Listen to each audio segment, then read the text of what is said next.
नमस्कार दोस्तों, मेरा नाम है आयुष। आप देख रहे हैं स्मार्ट एंड लीगल गाइडेंस। आज हम इस वीडियो के अंदर एक प्रैक्टिकल टॉपिक के बारे में बात करेंगे कि एक पुलिस ऑफिसर जो है अत्याचार अगर करता है किसी गरीब आदमी के ऊपर या फिर किसी एक आम आदमी के ऊपर, तो वो गरीब आदमी या आम आदमी कहां पर जाकर कंप्लेंट करेगा पुलिस ऑफिसर के खिलाफ में। हमने सोशल मीडिया के ऊपर बहुत सारी वीडियोज ऐसी देखी है कि एक पुलिस ऑफिसर जो है एक आम आदमी के ऊपर या फिर एक गरीब आदमी के ऊपर बहुत भयंकर तरीके से अत्याचार करता है या फिर उनसे रिश्वत लेता है, तो वो आम आदमी या फिर वो गरीब आदमी कहां पर जाकर कंप्लेंट कर सकता है पुलिस ऑफिसर के खिलाफ। तो इस वीडियो के अंदर स्टेप बाय स्टेप कैसे कैसे कंप्लेंट करते हैं, कहां पर जाकर करते हैं, कब करते हैं, उसके बारे में आपको पूरी एक्सप्लेनेशन के तौर पे दूंगा। एक एग्जांपल के तौर पे आप थोड़ा समझिए, कॉमन सेंस लगाइए कि एक आम आदमी जो है पुलिस स्टेशन में जाके पुलिस ऑफिसर के खिलाफ कंप्लेंट करने जा रहा है, तो वो पुलिस थाने के अंदर जो बंदा बैठा होगा तो वो क्या कंप्लेंट दर्ज करेगा? बिल्कुल भी नहीं करेगा।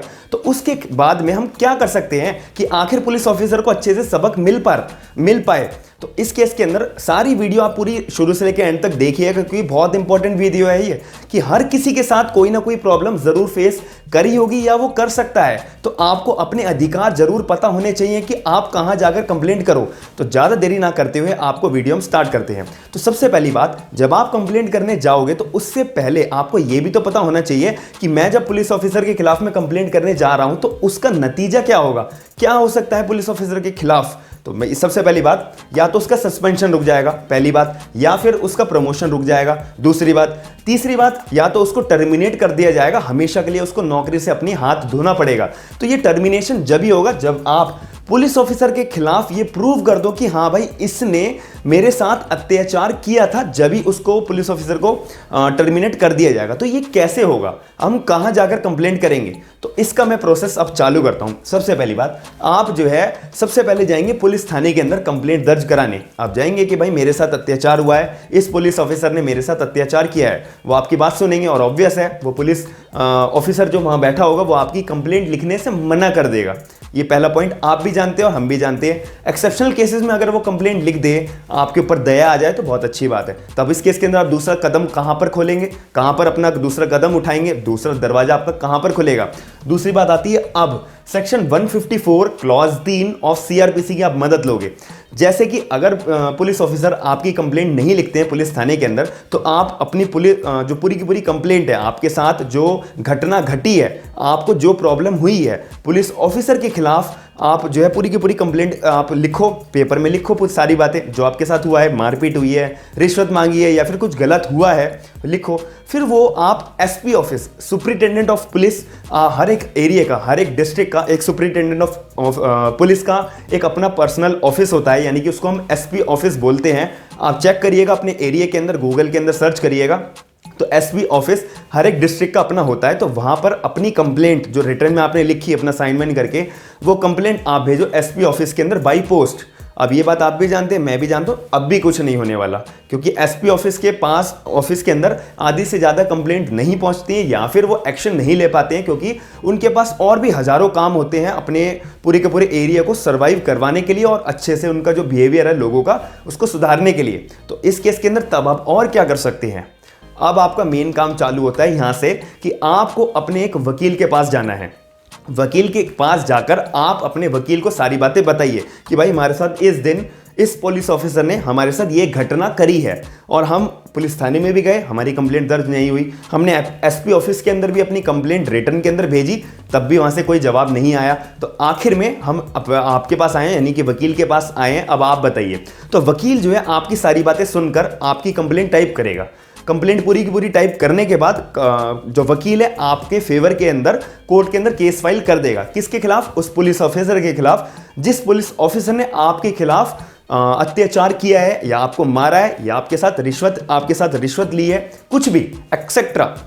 अब इसके अंदर जो है अब बात आएगी जब आप मैटर आपका कोर्ट के अंदर चढ़ेगा, मैटर जब जिस तारीख को लगेगा तो बहस होगी। स्टार्टिंग में जब बहस होगी तो आप मजिस्ट्रेट साहब जहां पर बैठे होंगे कोर्ट के अंदर, तो आप उनसे बोलिए कि मेरे साथ जो है मारपिटाई हुई है साहब, मैं आपसे रिक्वेस्ट करता हूं कि आप मेरे जो बॉडी है मतलब उसका मेडिकल एग्जामिनेशन कराइए।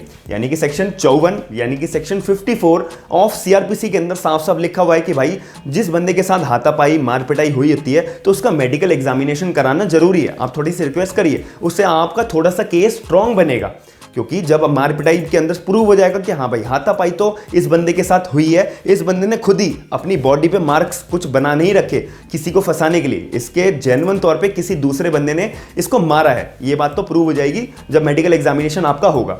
अब दूसरी बात आती है, अब आप मैजिस्ट्रेट साहब जब बैठे होंगे कोर्ट रूम के अंदर तो वहाँ पर बहस होगी, आपके वकील आपके फेवर के अंदर बहस करेंगे कि भाई हमारे क्लाइंट के साथ ये बात हुई है, ये वारदात हुई है, ये अत्याचार इस पुलिस ऑफिसर ने करा है। तो अब जब मैजिस्ट्रेट साहब को आपकी बात समझ में आ जाएगी, उसके बाद मैजिस्ट्रेट साहब जो है दो चीज़ों में से कोई एक चीज़ कर सकते हैं। पहली चीज़ 154(3) ऑफ सीआरपीसी की मैजिस्ट्रेट साहब जो है मदद लेंगे और बोलेंगे कि जो भी आपके एरिया का पुलिस स्टेशन होगा, जो भी एरिया का आपका पुलिस स्टेशन होगा, उस पुलिस स्टेशन को ऑर्डर करेगा कि भाई इस बंदे की जिस बंदे के साथ अत्याचार हुआ है उस बंदे की कंप्लेंट आप अपने पुलिस स्टेशन के अंदर दर्ज करो और जल्दी से जल्दी इन्वेस्टिगेशन पूरी करो और स्टार्ट करो। ये बात आपको समझ आ गई। 154(3) सीआरपीसी का यही बोलता है कि भाई मैजिस्ट्रेट पुलिस ऑफिसर को मतलब एक तरीके से ऑर्डर करता है कि भाई आपने एफआईआर क्यों नहीं दर्ज करी, जल्दी से जल्दी दर्ज करो और इन्वेस्टिगेशन को चालू करो। सिंपल बात। आपको पहला स्टेप, अगर मैजिस्ट्रेट को समझ में आ जाती है आपकी बात अच्छे से, तब मैजिस्ट्रेट दोनों में से कोई एक चीज करेगा। दोनों में से कोई एक चीज मैंने आपको बता दी। दूसरा क्या हो सकता है? दूसरा हो सकता है कि मैजिस्ट्रेट साहब को आपकी बात समझ में आ गई। अब मैजिस्ट्रेट साहब को लग रहा है नहीं भाई पुलिस को ऑर्डर करने से डिले हो जाएगा और इन्वेस्टिगेशन आराम आराम से होगी या नहीं होगी, व्हाटएवर। तो अब इस केस के ना मैजिस्ट्रेट साहब जो है सेक्शन 200 ऑफ सीआरपीसी की मदद लेंगे और बोलेंगे कि भाई आप मतलब आप जिसके साथ यानी कि पीड़ित हुआ है, जो विक्टिम है, जिसके साथ अत्याचार पुलिस ऑफिसर ने किया था, मैजिस्ट्रेट साहब उस बंदे को बोलेंगे कि भाई आप जो है मेरे सामने ही बयान दे दो अपना कि आपके साथ क्या क्या हुआ है, क्या क्या घटना हुई है। तो आपकी ओथ होगी, जैसे हम मूवीज में भी देखते हैं, तो ओथ होगी आपकी, पहली बात। दूसरा, आपका बयान लिया जाएगा, रिकॉर्ड करा जाएगा और फिर वो बयान जो है आपका राइटिंग में लिखा जाएगा। दूसरी बात, आपका कोई साथ में विटनेस भी है तो और भी बढ़िया बात है। तो आप उस विटनेस का भी बयान मैजिस्ट्रेट साहब के सामने दिलवाओ और उस विटनेस का भी बयान जो है रिकॉर्ड करा जाएगा और राइटिंग में लिखा जाएगा।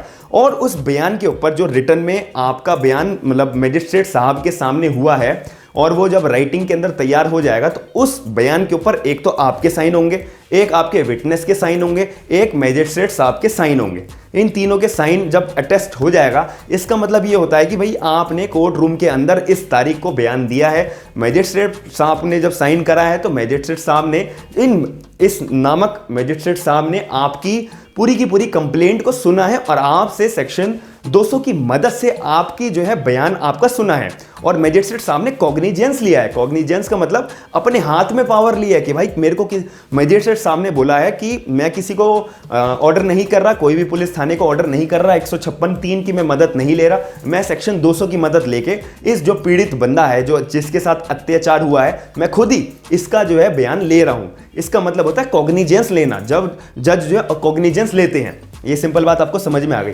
तो इन दोनों में से कोई भी एक चीज तो आपके साथ होगी 156(3) होगी सीआरपीसी की या फिर सेक्शन 200 होगी सीआरपीसी की। दोनों का डिफरेंस बहुत अच्छे से मैंने समझा दिया है। अगर आपको फिर भी नहीं समझ आया तो थोड़ा सा आप वीडियो को प्रीवियस में जाके देखिएगा, दोबारा समझिएगा। अब आखिरी स्टेप और बहुत इंपॉर्टेंट स्टेप है, इसी स्टेप से ही आप जो है बिल्कुल जिस पुलिस ऑफिसर ने आपके साथ अत्याचार करा है वो उसको बिल्कुल उसको समझ आ जाएगी कि मैंने किसके साथ पंगा ले लिया और उसको भी लगेगा कि अब लोग भी बहुत ज़्यादा अवेयर हो गए हैं, अब इतना आसान नहीं है लोगों को धमकाना, अपने यूनिफॉर्म का गलत फ़ायदा उठाना। तो आखिरी स्टेप क्या है?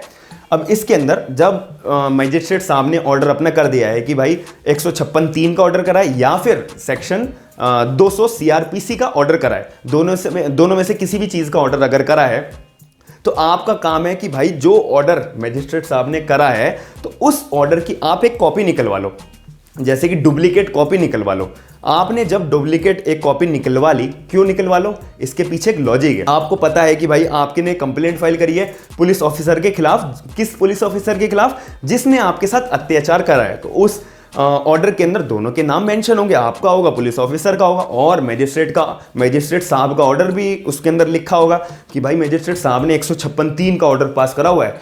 मैजिस्ट्रेट साहब ने जो है सेक्शन 200 का बयान लिया है विक्टिम पार्टी का। अब इससे नेगेटिव इंपैक्ट जाएगा पुलिस ऑफिसर के ऊपर। अब उसका फायदा आप कहां उठा सकते हो? आप सीधा जाओ कोर्ट का ऑर्डर लेकर PCA पीसीए का मतलब होता है हर एक डिस्ट्रिक्ट के अंदर, हर एक स्टेट के अंदर, हर एक एरिया के अंदर अपना एक पीसीए का ऑफिस दफ्तर होता है। पीसीए की फुल फॉर्म पहले बता देता हूं, पुलिस कंप्लेंट अथॉरिटी। जितने भी मुद्दे पुलिस की कंप्लेंट के आते हैं वो पीसीए में देख रेख करता है। अब आप वो जो आपने कोर्ट से ऑर्डर निकाला है, मतलब कोर्ट का जो ऑर्डर आपने कोर्ट से निकलवाया है, कॉपी निकलवाई है, डुप्लीकेट कॉपी निकलवाई है, वो डुप्लीकेट कॉपी आप सीधा पीसीए के पास जाके जमा कर दो।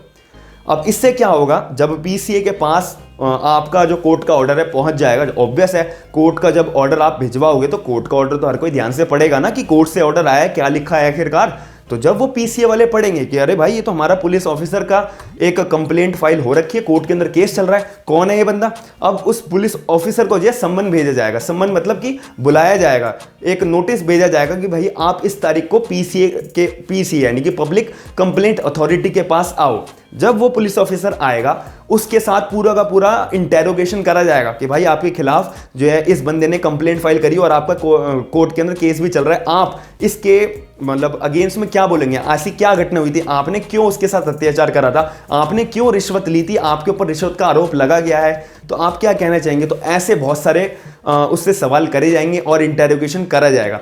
इससे क्या इंपैक्ट पड़ेगा, सस्पेंशन हो सकता है, प्रमोशन हो सकता है, और प्रमोशन रुक सकता है उसका, या फिर टर्मिनेट कर दिया जाएगा जब उसका गिल्ट एक्चुअल में प्रूव हो जाएगा, आप उसके अपराध को प्रूव कर देंगे। अब आपने देखा, एक तो आपने कोर्ट केस कर दिया, दूसरा आपने पीसीए के अंदर कंप्लेंट कर दी, ऐसी 10 और भी चीजें हैं, 10 और भी प्रोविजन है। तो उन 10 प्रोविजन को हमें सुनकर अभी फायदा नहीं है, क्योंकि आप जो है कंफ्यूज हो जाएंगे। ये 2 स्टेप आप जरूर करिएगा अपनी लाइफ के अंदर। अगर आपके साथ कुछ भी ऐसी घटना होती है, तब जब आपको 100% रिजल्ट मिलेगा, 100%, तो मैं उम्मीद करता हूं कि आपको वीडियो शुरू से लेकर एंड तक जो मैंने बोला था कि समझने को आपने को अच्छे से समझ में आई होगी। एक एक प्रोविजन जो मैंने आपको डिटेल के अंदर समझाया है, सर्कमस्टांसेस समझाई है, एग्जांपल के तौर पे समझाया है, वो आपको अच्छे से समझ में आई होगी। तो मैं आशा करता हूं कि आप मेरी वीडियो को लाइक जरूर करिएगा। ऐसी टॉपिक्स के रिलेटेड आपको और वीडियोज मिलेंगी इस चैनल के अंदर। एक एक टॉपिक आपको मैं क्लियर तौर पर एक्चुअल में रियलिटी क्या होती है, क्या प्रोविजन अप्लाई होंगे, वो आपको मैं वीडियो के जरिए बताता रहूंगा। तो आप कमेंट सेक्शन के अंदर जरूर बताइए कि आप ऐसे और कौन से टॉपिक पे वीडियो देखना चाहते हैं। तो वीडियो को लाइक जरूर करिएगा, शेयर जरूर करिएगा और चैनल को सब्सक्राइब जरूर करिएगा। थैंक यू, धन्यवाद।